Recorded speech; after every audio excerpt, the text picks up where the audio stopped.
This is Dr. Epstein. I'm with a patient who is now 3 months out from a hairline lowering, surgical hairline advancement, or forehead reduction surgery. I was a little concerned in consultation with her because her scalp didn't have great laxity. We even discussed the possibility of doing a balloon expander. However, I explained to her that I anticipate being able to lower it by around 3/4 of an inch. I wound up exceeding that. I got over an inch of lowering, or just about an inch. Gave her a really nice result.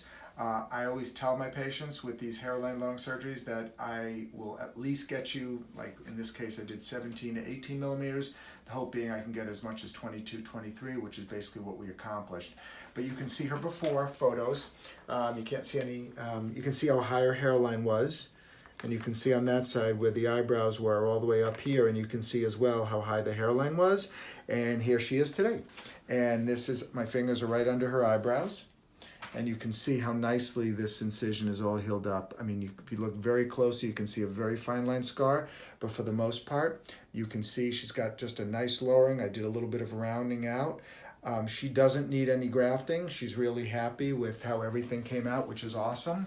Around 30-40% of my hairline lowering surgery patients wind up getting some grafting, primarily to fill in the sides. If there's a little bit of scar that shows, those are two conditions which she does not have.